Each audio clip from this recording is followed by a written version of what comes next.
Hello, everybody. Good morning, good afternoon, good evening, wherever you might be.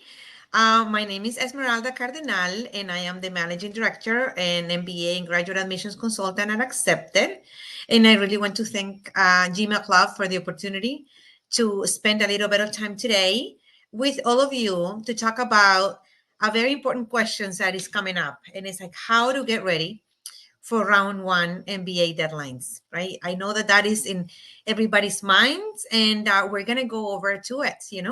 Um, so usually I give this session in January because usually we say you need 9 to 12 months to prepare. So does that mean that you can't apply now? Does that mean that you should apply next year? That's something that we're going to discuss today. So stay tuned. We're going to go over how you can still do it on starting today on May 3rd. All right. So a little bit about me. I am Esmeralda Cardenal, or Esmeralda Cardenal, if you want to say it how I say it. And I'm an MBA admissions consultant at Accepted. I've been in admissions for about 24 years. I started in 2001, just before the 9/11. It's amazing that how much time has passed. But the last 10 years, I've been an admissions consultant. I started my career at Yale School, the Yale School of Management, and as associate director of admissions, where I led the women's and minority initiatives for the school. I actually established that office there back then. And I was a founding board member of the Forte Foundation. I've consulted with British business schools. I was director of admissions at Michigan State.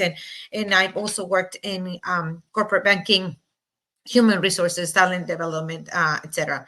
My specialty is MBA, but also executive MBA. I work also with all the ramifications of business degrees like MIM, business analytics, MIF, supply chain management, and also all the graduate programs, mostly that STEM related ones I do. Okay. So diving into the process. So I told you that we usually do this session in January, and that is perfectly fine if you are finding yourself now thinking, should I apply in round one? We're going to talk about that. So but first of all, I want you to be asking yourselves, where are you in the process? Just some questions to keep in mind. Have you decided that you want an MBA? Okay. And if you are here today, it tells me that you have decided that you're going to do this. Okay. So let's move on. Have you prepared in taking the GMAT or the GRE or the executive assessment? If you had done that, congratulations, you have shaved a lot of time and we can definitely move forward. But if not, this would be a great time to do that. But that's a question for you. The third question is, have you researched the schools? Do you have an idea of where you want to apply? Have you visited them on campus or in person, or have had a kind of some notion of what, or maybe met with alumni or students or friends or colleagues that went to specific schools? Do you have some sort of notion of where you want to apply? Do you know what you want to do after the MBA? Have you thought about, okay, geez, I want to do something short term, on the long term, any job, industry, whatever you want to be? Have you thought about that? And also, have you reviewed your extracurricular activities, your community service, and are you proud of those things? If the answer is yes to all those questions, that means you're ready. If the answer is no, that means that we can still work on those things, but you need to be aware that you need to work on those things. So let's get started, right? What are you going to be doing this month? So what I'm going to do in this presentation is telling you what you should be doing in May, what you should be doing in June, in July, August, September, so that you're ready. I am very organized. I like to keep it that way. And I like to give my clients a timeline so that we don't procrastinate, because even if we feel that we have 4 months, it feels like a long time. But it's not really when you have a lot to do. So let's get started with May. What should you be doing right now? One of the things is, if you have not taken the GMAT or the GRE, or maybe you took it, but you're not so proud with the score, you think you could do better, this is the time to take it. I would like you to, after this session, to schedule your test dates after this session, so that you can know and schedule it when for the end of the month, for mid-month, depending on where you are in the preparation, but this is the month to take it. Even if you feel you're not ready for it, you might retake it next month, but you want to have a bottom score. You want to know what you're dealing with. You want to know if it's low enough, etc. So this is the time to take it. Not in June, not in July. Please do it now. Please work on it now, and maybe set a date. And having a date is going to help you, prepare and it's that you move forward. The second thing that you want to do this month is define your post-MBA goals. Short-term, long-term. For your goals, you want to decide on the type of role you want to have. Are you thinking about financial analysts? Are you thinking about consultants? Are you thinking about project management? The industry. Are you thinking about consulting? Are you thinking about consumer goods? Are you thinking about technology? And also the industry and the type of company. Okay, so you said if you want to do be a financial analyst for a type of finance company, you're thinking about maybe something like an investment bank company or investment bank, or are you thinking about a corporate bank situation? What type of company are you looking into? Are you dreaming about joining? So once you have that, defining your post MBA goals, then it comes the next step, which is you're finalizing your school list. So you want to go through, of course, the MBA program websites and focuses on the program's curricula, co-curricular activities, and career services. If you're thinking about finance, okay, what are the best schools that you should consider about finance? Or if you're thinking about entrepreneurship and starting your own business, or maybe starting or improving your family business, what are some of the schools that are known for that? They're going to have specific classes for that. That's what you want to consider. Okay. Also look at specialty rankings for your field of interest. Don't notice that I am not putting that at the top of the list, but one of the factors, you don't want this to be your guiding factor, but you want to be just one of them. As what are specialty rankings? For instance, if you're looking at, again, an entrepreneurship, what are the best schools that have the most resources on entrepreneurship? Why are they ranked number 1 or 2 or 3? That you want to know more a little bit that to kind of finalize your school list. And also look, especially nowadays, that is so important. Look at the school's employment report. Sometimes it's kind of hidden in their career services office. You want to search for it and find out what are the companies that are coming to recruit. What are the statistics and what is the percentage of students going into that industry or not? Okay, you want to definitely kind of find that out. And again, of course, try to attend online events or in-person receptions in your area. There might not be school visits anymore because a lot of students are getting into finals, but you want to be able to see what kind of activities are there that you can join in. I put that at the last bit of your list because the first one, which is the GMAT or the GRE, should take priority. So don't try to, too much on your list. Know that what your priorities are, and maybe when you're taking a break from your test, then you can work a little bit on your goals, work a little bit on the school list, try to get into a session of a 30-minute session or some sort. But really try to delve into the test. That should be your first priority, okay? And the other thing is you could do is kind of review your transcripts. Do you remember? I mean, if you have been out of college for like 5, 6 years, kind of go back to your transcripts and see where are we? Do you have a C? Is there a C, a D, or an F, or something, or any class, or something that happened or dip in your grades? Is there something you should be aware of? Just go and review it, and kind of be aware of what happened there. Still in May. We're still in May. We have a lot of things to do. You also want to jot down notes and ideas for your essays. Maybe on the weekend, sit down and maybe if you have like an hour or two and think about what are some of the most impactful examples from your career. Sometimes we have to think back and it kind of, we forget things. We forget what we've done great when we've done things. So maybe think back and we need a little bit of self-reflection. What are some of the things that really made a change in your company that you want to talk? Just jot them down. What are some parts of your story that you're most proud of? Maybe there was a win when you were in 7th grade of an athletic competition. Maybe there was something that happened to you when you're 5 that actually marked you. Maybe there was an incident in your life when you were, 18. Think about that. Just jot it down, so that it is, because when we are nervous, when we're overwhelmed, we tend to forget things like that. We get paralyzed. So right now, kind of try to jot it down, things like that. Maybe when you're eating, when you're having a meal, when you're talking with other people, you can ask them, hey, what is the one thing that you can think that is most special about me? Or what would you say is the one thing that, when you think of me, you think of what? And jot it down, okay?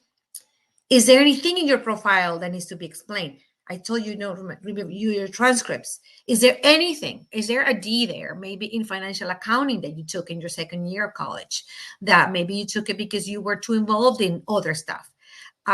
Is there anything that you did? Maybe is there a gap in your experience, in your professional career between jobs that is like, 6 months or more that you might need to explain? Just jot it down. Also, think about what is your favorite extracurricular activity? What is something that you have really loved to do? But then also think about why.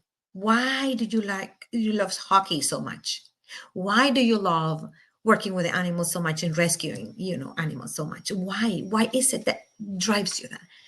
Thinking about that is going to help you with your essays later, okay?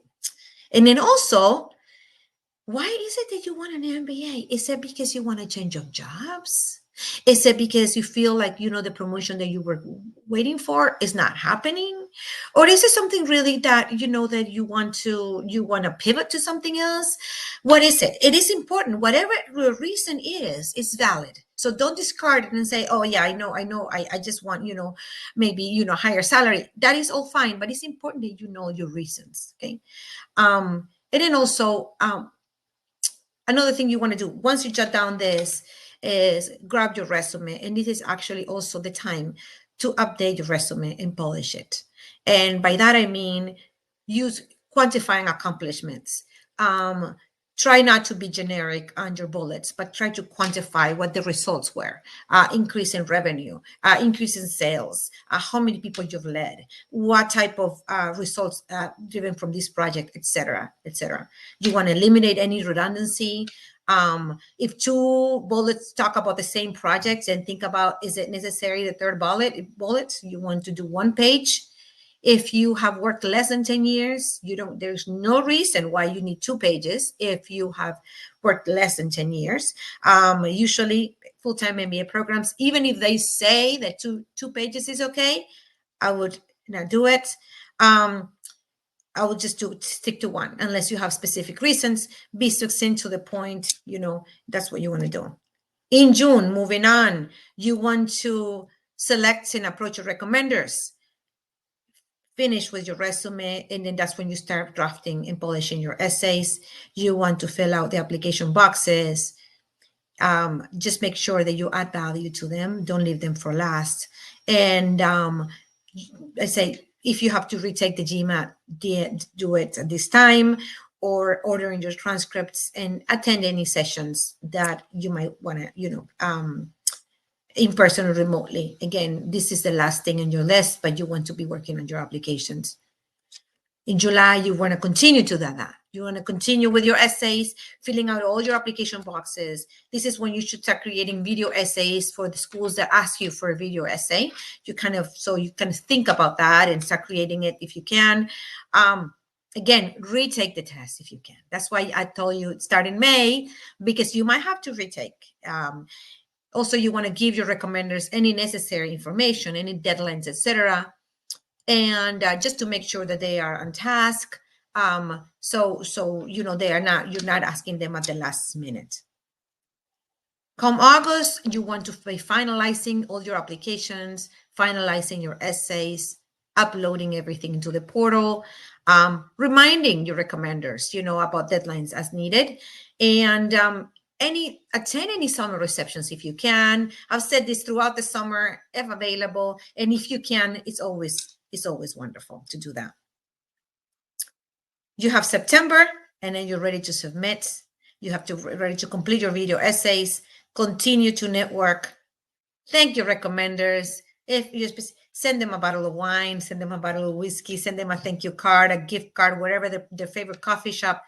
Be thankful for them for the work they've done, and relax, take the day off, maybe go on vacation for a weekend, but come back in October and connect with students and alumni. And all of September, I'm saying, in part of October, you will be filling out and finishing up applications. But it should be after the first one. It should get a little bit easier and easier and easier as you go through. In October, still, you want to connect with students and you want to connect with alumni and start preparing for those interviews. Start practicing questions and perhaps possibly doing mock interviews.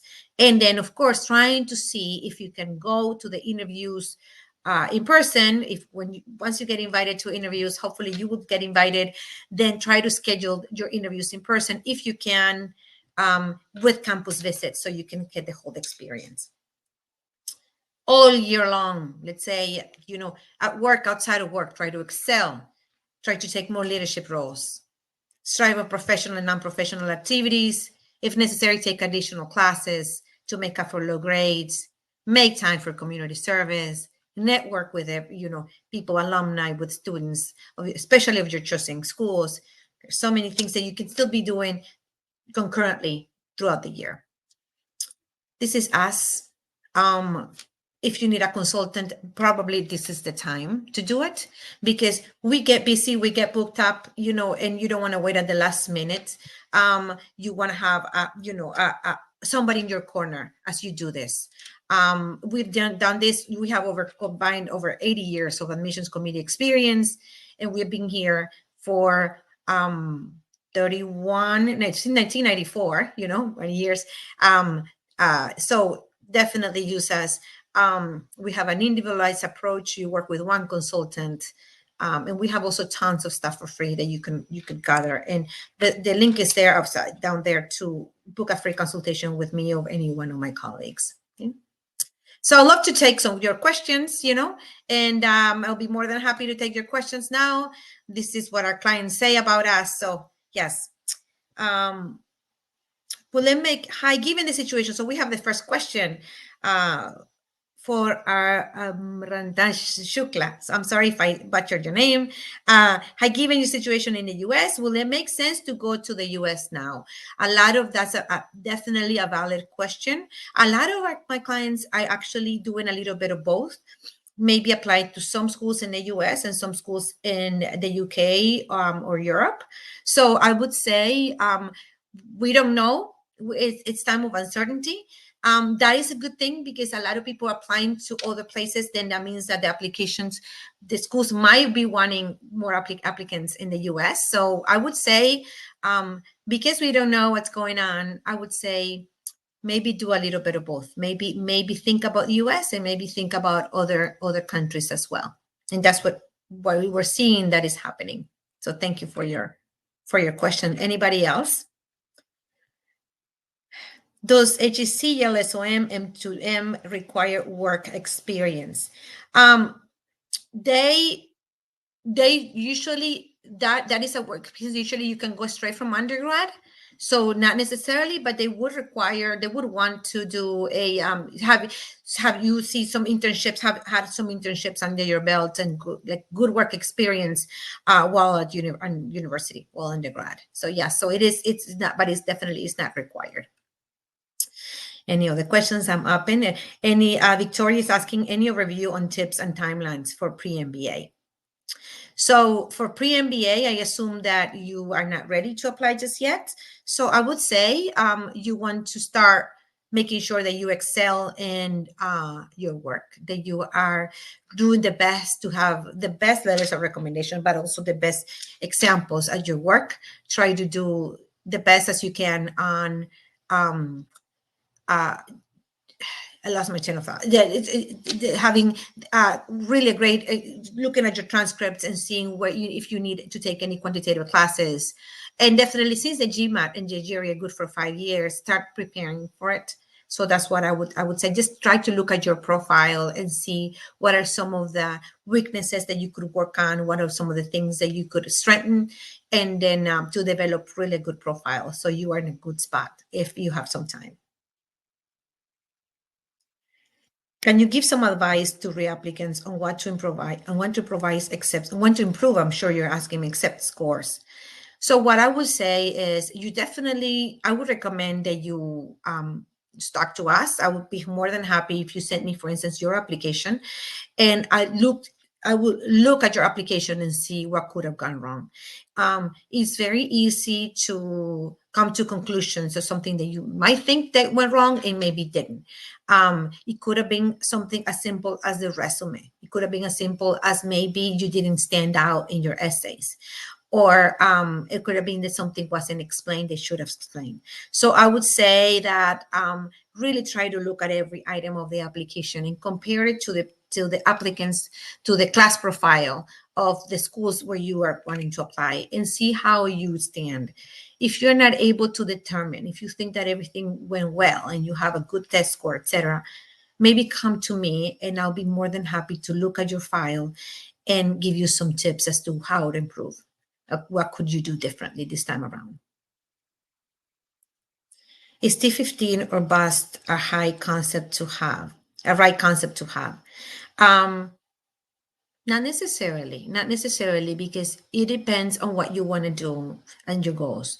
If I would say, of course, the higher you're approaching the schools, the higher the rank, the more opportunities you can have. But sometimes you, depending on what goals you have, there are other schools that are lower rank that have great opportunities, really amazing career services, and they can really help you. So I would say try to go above and beyond the rankings, because also there are schools that are not in the top 15 that really have very very generous budgets for financial aid and scholarships. So it's something that I would probably look into. So it really depends on what goals you have. Okay.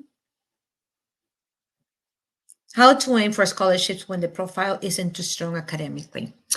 That's a great question. So what I would say is, if you're aiming too high and your profile is not as strong academically, you're likely not going to have scholarships. That's the truth of the matter. It is.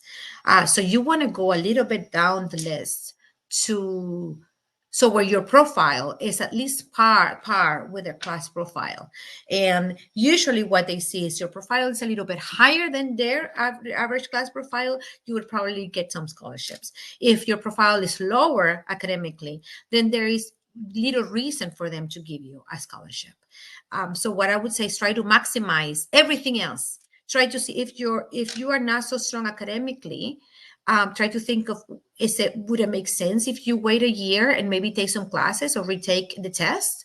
Or would it make sense do you have other parts of your application that you can really stand out? So look at that. So if you can't stand out on every item, then I would say you have to go down the list of schools. If not, then just think about how you can stand out in one or a couple of few of the more areas where you can stand out, the higher the level of scholarships. But a good way to know if you would get any money is comparing yourself with the class profile, with the advertised class profile of the schools.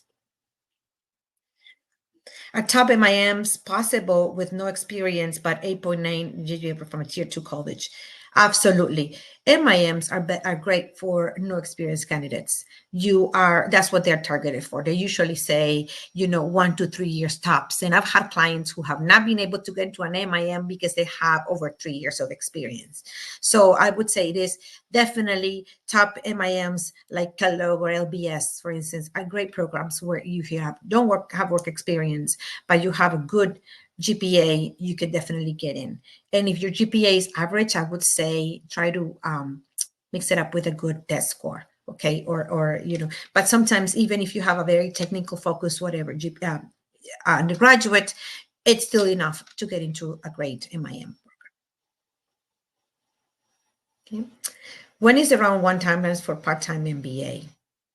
Usually they are between end September to October deadlines, and sometimes a little bit later. So part-time MBA is a little bit later in life, and they are more spread out. So you even have towards in April. Also, part-time MBA sometimes have entry.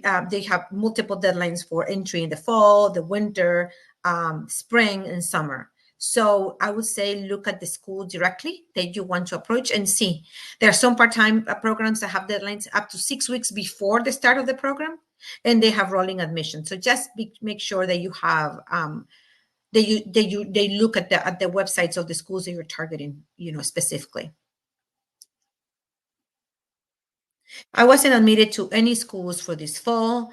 A common concern from students at the schools I applied to was my GPA not being very competitive.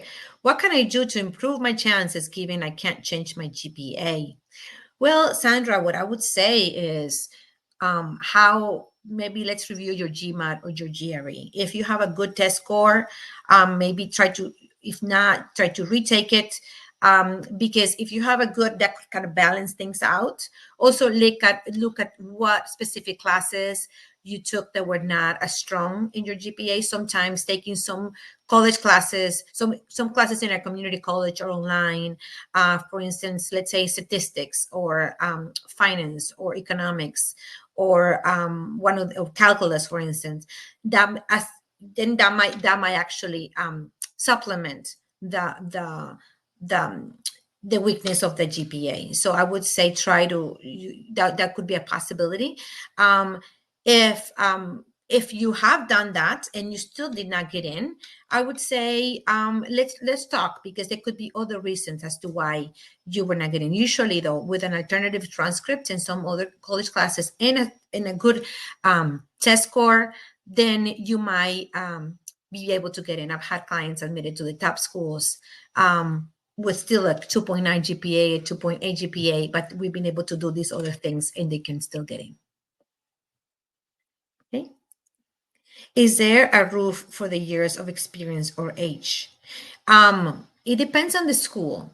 Schools in the UK and Europe are more lenient in terms of work experience, and it's okay to have more work experience. Schools in the US, they say between, after 8 years of work experience, then they might want to consider you more for a part-time program or even an executive program, depending on the level of experience you've had. So I would say it really depends. They sometimes do, admit people with 10 years of work experience at a full-time program. But I would say after 8 years, they're kind of wondering how much you were going to gain from the program, because you would be way older and with a lot more experience than the norm. Thank you very much, Esmeralda, for this session. Unfortunately, we are out of our time. So, yeah, thank you, everyone, for joining. Thank you, Esmeralda. Yeah, and see you. It was my pleasure. So if you guys want to talk with me on a quick consultation, I'm more than available to do that. Thank you very much. Very much. Okay, bye-bye.